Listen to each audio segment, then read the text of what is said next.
Este es el 7º episodio de una serie de 10 episodios sobre juegos. Les voy poniendo diferentes nombres a las series sobre juegos para que se distingan unas de otras, pero las van encontrando en la misma lista, juegos y diseño. Tengo ya 29 episodios sobre juegos publicados, pero sigo con ganas de aprender sobre el tema. Ojalá ustedes también. Hay mucho y lo investigo a través de entrevistas. Esta serie la hice sola, sin copiloto. En esta serie hay episodios con diseñadores y otros que vienen de otras disciplinas y también diseñan juegos o juguetes. Hay juegos sexuales, videojuegos, juegos para aprender sobre el cambio climático o para integrarse a un nuevo país. Hay proyectos de México, Estados Unidos, Francia, España, Argentina, Perú y Chile. Cuando entrevisté hace poco a Sebastián Aravena Ortiz, con el que hablamos del activismo digital de los movimientos ambientales, él me recomendó entrevistar a otros diseñadores trabajando en el tema del medio ambiente. La invitada de hoy estaba en su lista. Constanza Núñez es una diseñadora chilena que trabaja en una cooperativa de artes gráficas. En esta cooperativa se dedican a crear productos con bajo impacto ambiental y con contenidos sociales o ecológicos, principalmente ilustrando flora y fauna nativa. También trabaja en una ONG, FIMA, desde donde promueve el derecho a un medio ambiente sano y el acceso a la justicia ambiental. En esta entrevista nos cuenta de un juego que diseñó. Se llama Siempre Verde. Es un juego de mesa educativo sobre el ecosistema de la zona central de Chile, que desarrollaron junto a un equipo de científicas y artistas. La idea del juego es que los participantes colaboren para restaurar el ecosistema y enfrentar las amenazas socioambientales que acechan al bosque. También hablamos del proyecto de Constitución Ecológica y de la transición energética. Mi nombre es Mariana Salgado, esto es Diseño y Diáspora.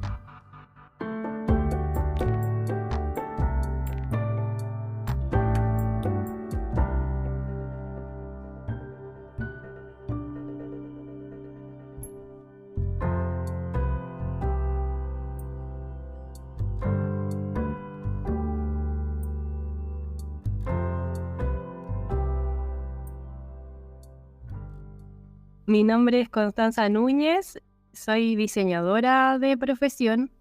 Me he dedicado principalmente al diseño gráfico y a la ilustración y trabajo en distintos proyectos relacionados con temáticas ambientales. Siempre he trabajado un poco en esa área. Me interesan mucho esos temas, como el tema de la crisis climática, de todos los problemas ambientales, los animales, la biodiversidad, etcétera. Entonces me he ido un poco especializando, enfocando en esa área y en el diseño y la comunicación de esos temas también. O sea que lo buscaste, vos misma querías especializarse en ese área. Sí, no sé si lo busqué directamente, pero era un tema que me interesaba mucho y en algún momento encontré una práctica relacionada con ese tema y yo quería, al momento de salir de la universidad, entrar en algo que me hiciera sentido también, porque cuando uno estudia diseño muchas veces se dedica como a temas de marketing, de crear diseños para productos, muchas cosas que para mí en ese momento me generaban un sinsentido de, no sé, voy a estar haciendo gráficas orientadas al consumismo, a la publicidad, a un montón de cosas que para mí no tenían sentido.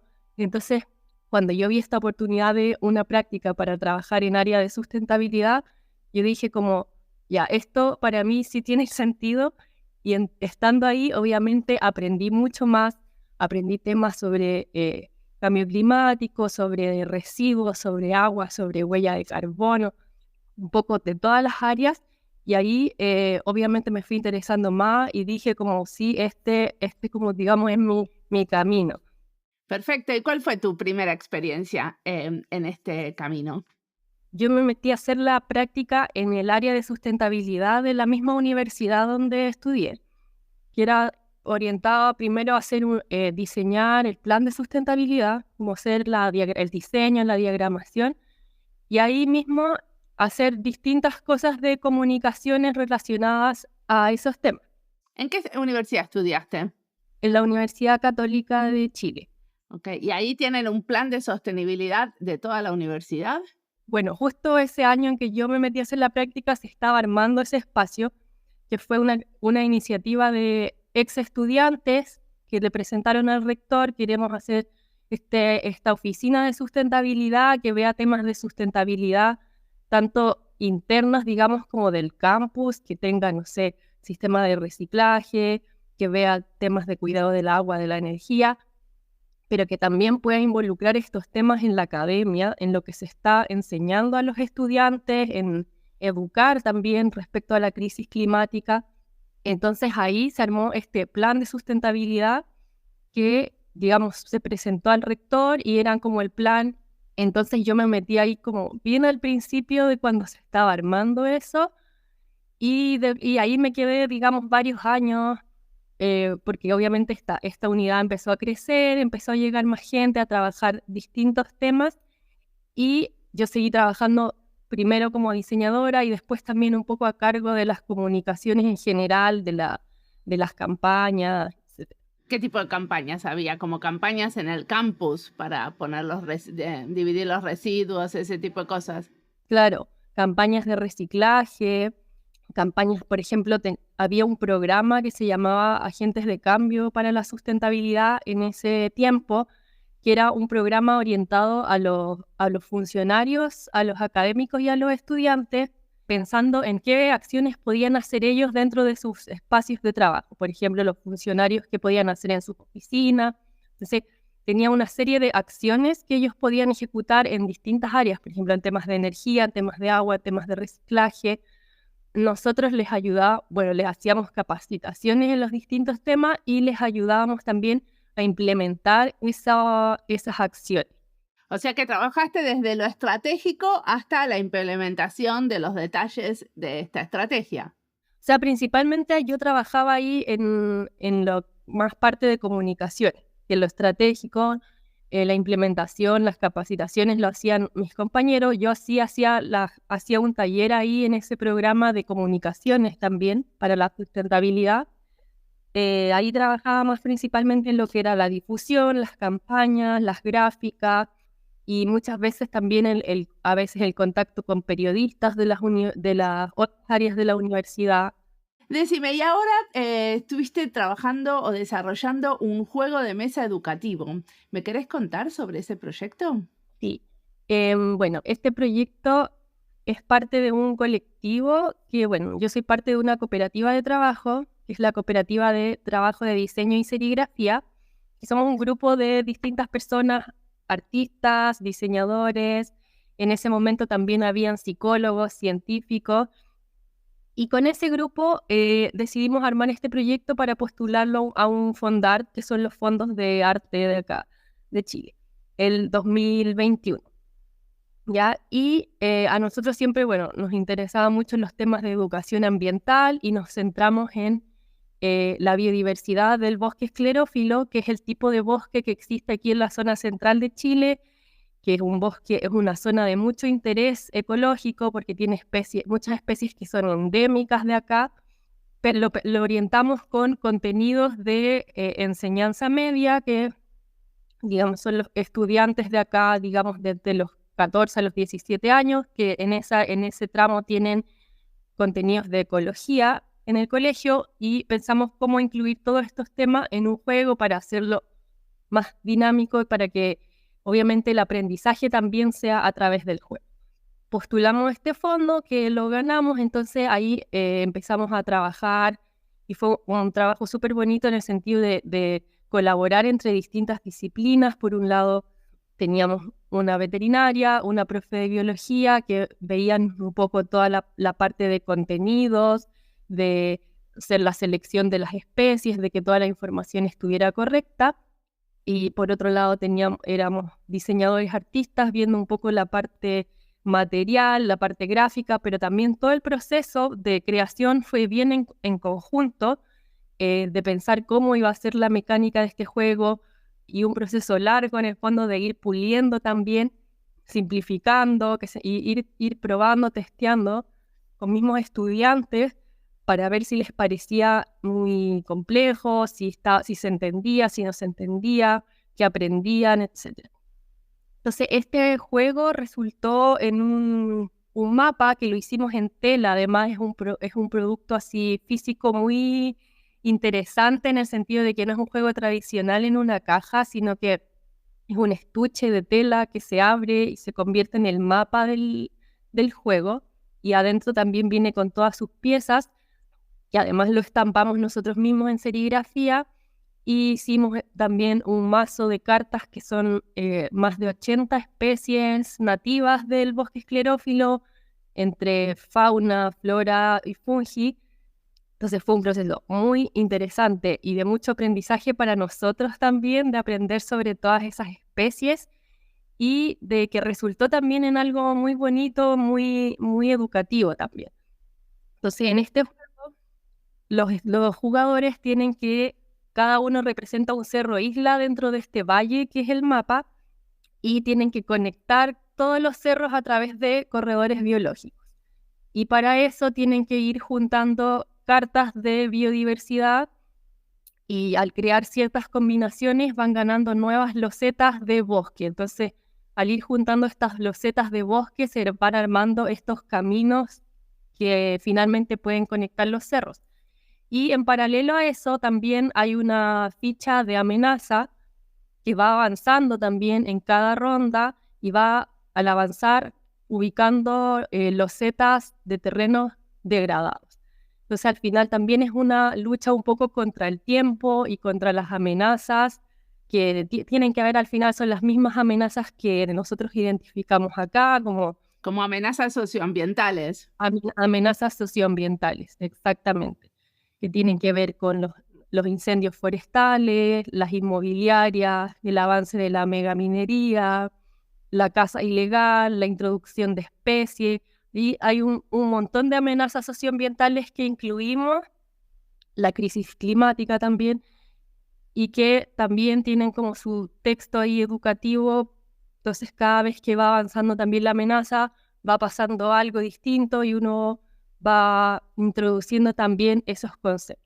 Y es un juego de colaboración, o sea, todos los que juegan colaboran para pasar las amenazas o hay unos contra otros. Es colaborativo. Todos los jugadores van por una meta común que es conectarse entre sí. Entonces ellos tienen que jugar, digamos, contra el tablero antes de que se corte todo el camino. O sea, si la ficha de amenaza genera un camino de terrenos degradados que ya impide que los jugadores se conecten, ahí pierden. Entonces, por eso van un poco contra el tiempo de lograr hacer esto antes de que la amenaza logre su objetivo. Perfecto. Y decime, ¿este juego se lo dan gratis a las escuelas o los tienen que comprar? ¿Cómo funciona? Teníamos una cantidad definida que se regaló a las escuelas, algunas escuelas, porque bueno, dentro del fondar logramos con ese fondo imprimir 100 unidades y de esas 100 ahí repartimos algunas entre los colegios que nos habían ayudado, entre los profesores, había un porcentaje que era de comprometido para regalar y el otro lo hemos estado vendiendo a veces a profesores que les interesa el juego, a colegios, algunos también lo han adquirido o bibliotecas que se han interesado, pero sí había un porcentaje digamos, de devolución, de entrega a esos colegios. ¿Y cómo se llama el juego? El juego se llama Siempre Verde. En Instagram está como bioma.proyecto, que digamos fue como el colectivo que armamos en ese momento para hacerlo. Bueno, pero pensando en que el bosque esclerófilo, su característica es que es un bosque que no bota sus hojas, entonces está todo el año siempre verde. Perfecto. ¿Y jugaron ustedes mientras lo desarrollaban? ¿Jugaron otros juegos? Sí, jugamos un montón. Fue un proceso bien largo de buscar referentes, de investigar, de juntarnos a jugar así jornadas ya todo el fin de semana, traigan todos los juegos que tengan, consigamos los juegos colaborativos, no colaborativos, y en eso también fuimos aprendiendo, y bueno, y también nos asesoramos con una persona que es experta en juegos, que tiene una editorial, porque ninguno de nosotros era, digamos, experto en juegos de mesa. Si bien todos habíamos jugado juegos, pero no estábamos a ese nivel de que tenemos miles de juegos en la casa. Entonces también ahí buscamos apoyo en ese sentido para asesorarnos. Y por eso yo creo que también fue un proceso bien entretenido, porque si bien de jugar juegos, pero después de nosotros al ir probando y armando maquetas, viendo qué pasa, si cambio esto, ir metiéndole nuevas reglas, quitándole nuevas reglas y estar probando esa versión todas las semanas. Entonces fue bien entretenido. ¿Y cuántos pueden jugar? Hasta 5 personas. ¿Y hay como niveles? O sea, ¿lo pueden usar en diferentes años o grados del colegio? Principalmente nosotros lo pensamos como para estudiantes de enseñanza media, pero hemos jugado con niños desde los 10 años. Incluso en algún evento que fuimos, que nos invitaron, jugamos con niños muy chicos de 6 años, 5 años, que obviamente no iban a entender las reglas, pero igual lo adaptamos un poco en ese momento de usar solo las cartas, por ejemplo. Como que al final ahí es una herramienta que la persona que esté a cargo, el profesor, el educador, puede usarlo también de distintas formas, tomar solo las cartas, usarlos para otra cosa.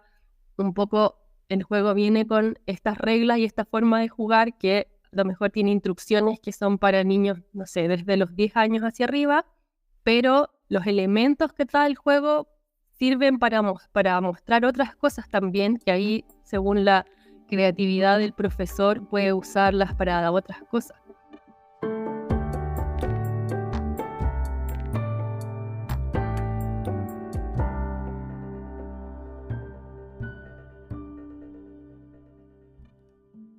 Esta entrevista es parte de las listas Diseño Sostenible, Juegos y Diseño, Chile y Diseño, Colectivos y Cooperativas de Diseño. Las listas las encuentran en nuestra página web y en la sección de recomendados en Spotify y en YouTube. Me dieron muchísimas ganas de jugar a Siempre Verde. Me gustan los juegos colaborativos y me gusta la idea de aprender sobre Chile a través de un juego. En esta serie hablamos de juegos para la niñez, donde aprenden mientras juegan en un proceso de migración, cuando no pueden ir a la escuela, de juegos sexuales, de juegos de mesa, de juguetes, de escape rooms y de juegos de roles. Busco y encuentro diversidad en cuanto a los temas, diversidad geográfica, porque no todos vienen del mismo país y también del tipo de diseño que se utiliza. Hay investigadores en diseño, diseñadores industriales, gráficos e ilustradores y diseñadores de servicios. El juego nos atraviesa y muchos que están diseñando juegos no son diseñadores, sino educadores o dominatrices o sociólogas. También a ellas entrevisté en esta serie y quiero seguir conociendo más. Si cuando escuchan una de estas entrevistas se les ocurre a quién podemos entrevistar, nos lo cuentan. Saben que tenemos un Telegram, nuestro canal para comunicarnos. Siempre nos pueden buscar por ahí o conectarse a través de nuestras redes sociales. Sigamos ahora escuchando a Constanza, que tiene mucho más para contarnos.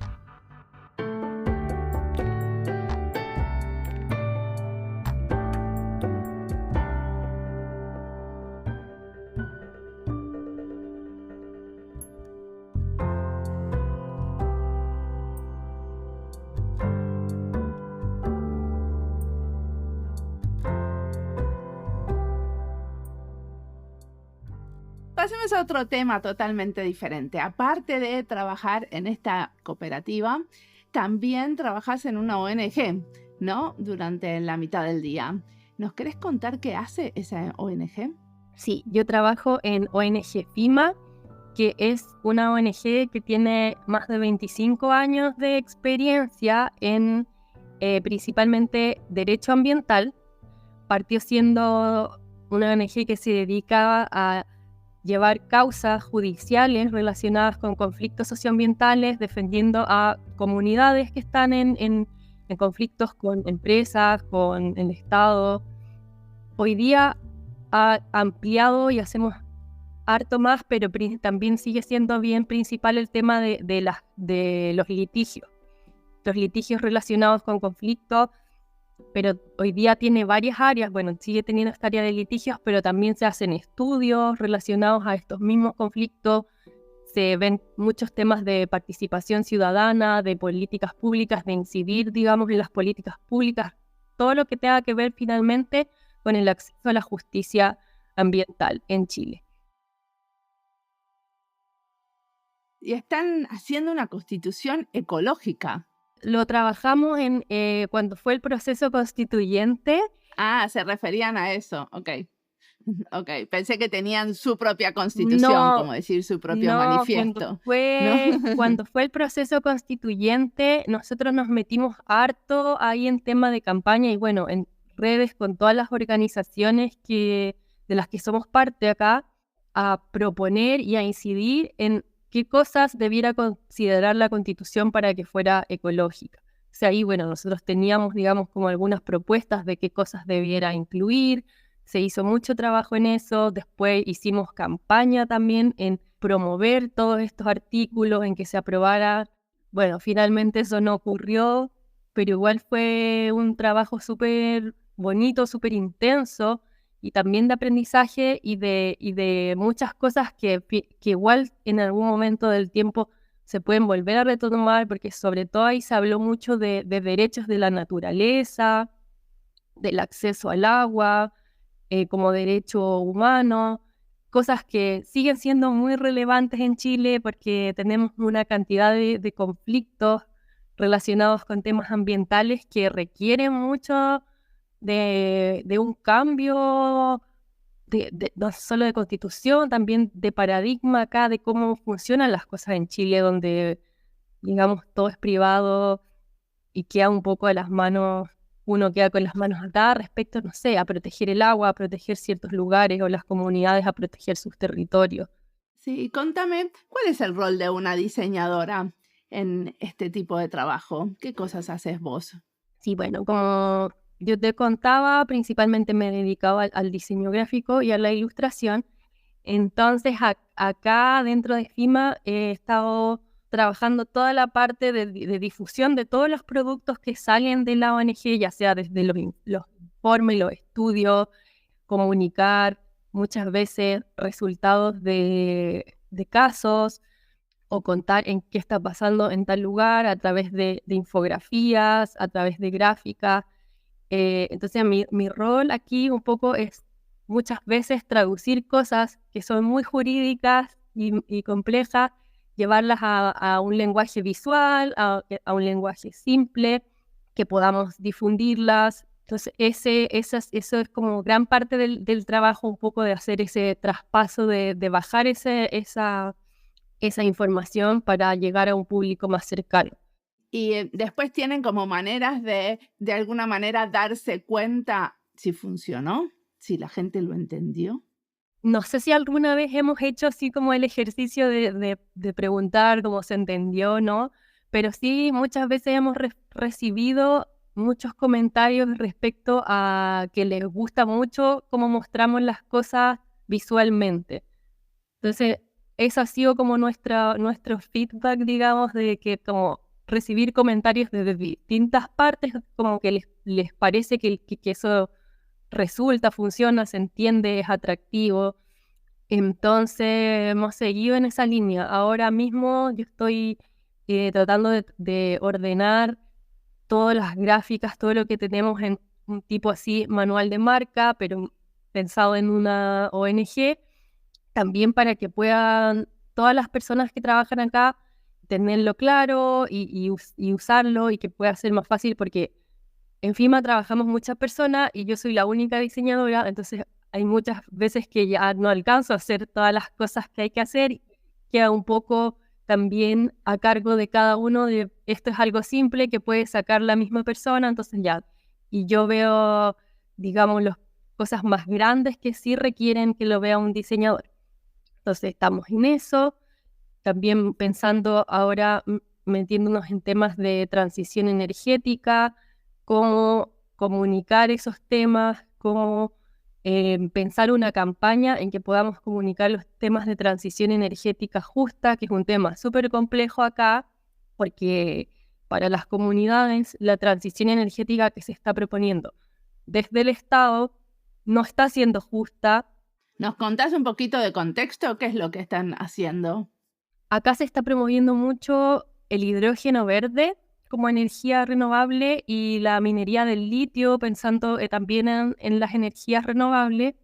Entonces, la transición energética habla de transitar desde los combustibles fósiles como el petróleo, el gas, el carbón, hacia energías renovables.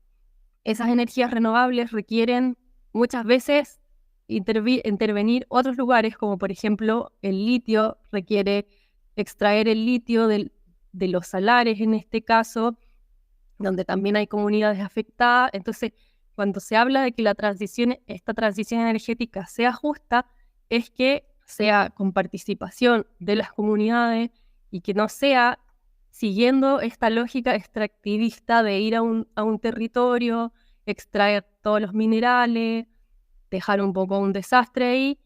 ¿Y cómo las comunidades pueden participar más en estas decisiones? O sea, ¿qué es lo que hace el diseño para que las comunidades puedan participar más de estas decisiones?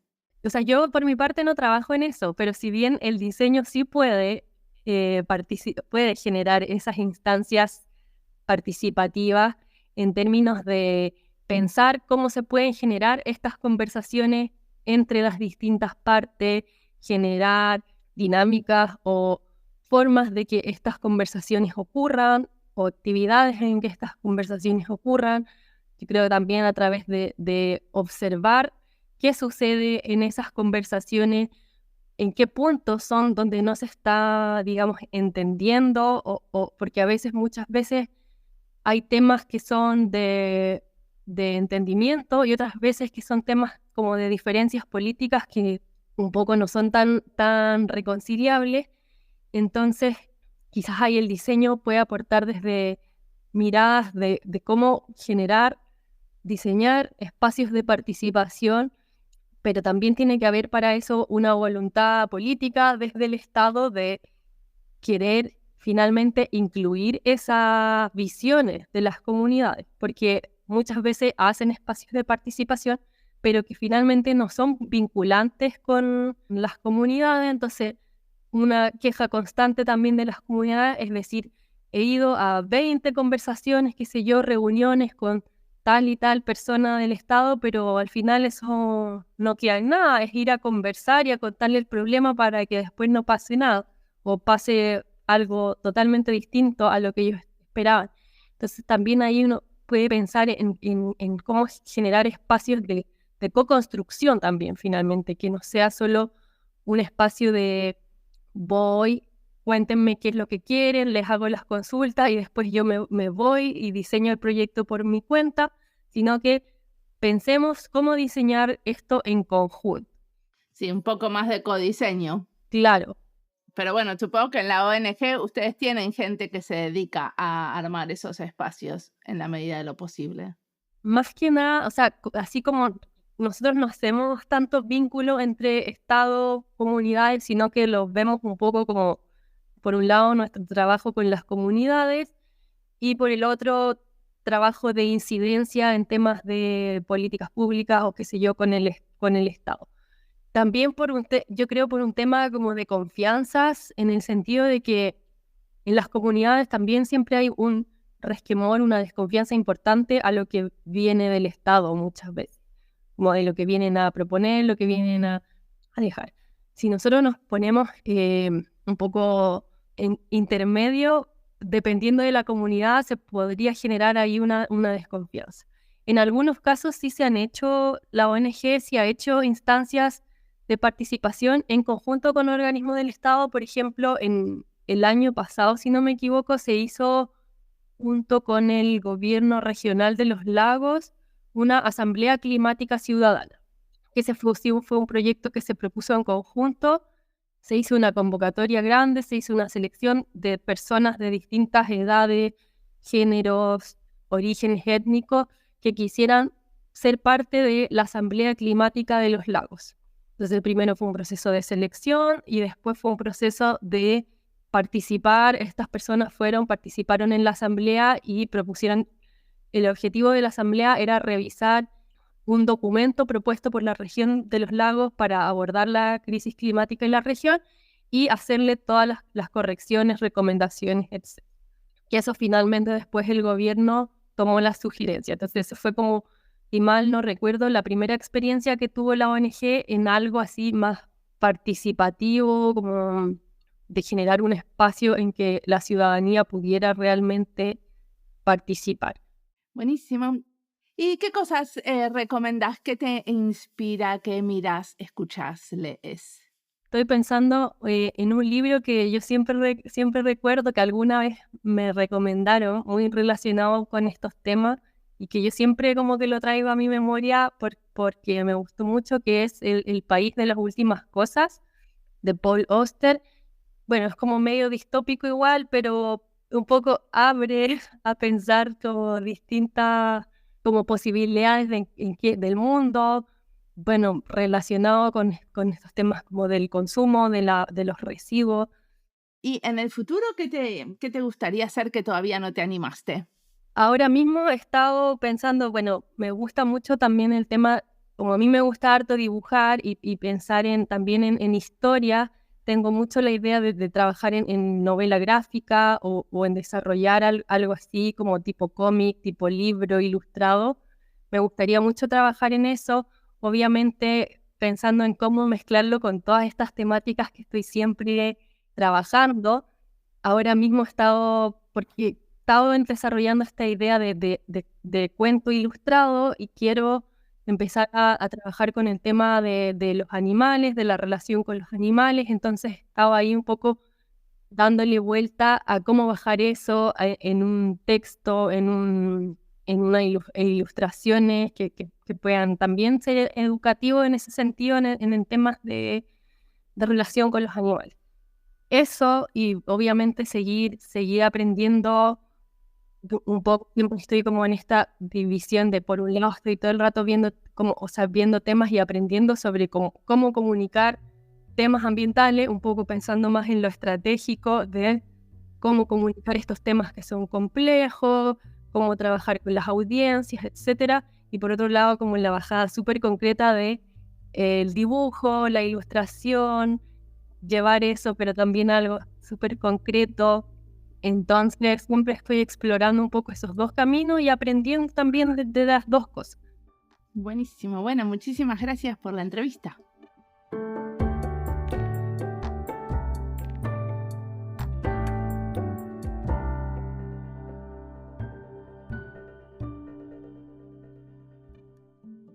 Constanza toca el tema del derecho a la naturaleza. Ese es un tema que hace poco estuvimos explicando en una entrevista a Samantha Coley Zulu. Es el episodio 568. Creo que si les interesa ahondar en el tema, pueden seguir por ahí. Ahora vamos al juego de hoy.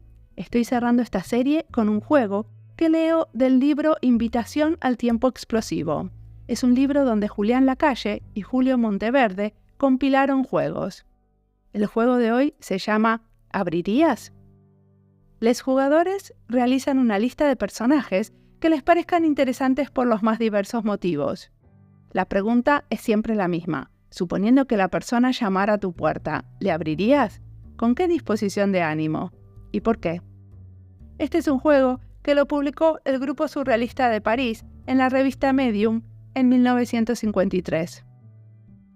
Como siempre, la música del podcast es de Antonio Zimmerman, el diseño de sonido es de Julián Pereira. Este podcast está publicado con licencia creativa común con atribuciones. Esto fue Diseño y Diáspora. Pueden seguirnos en nuestras redes sociales en YouTube, Instagram y Twitter o visitar nuestra página web diseñoydiaspora.org. No olviden recomendarnos, nos escuchamos en la próxima.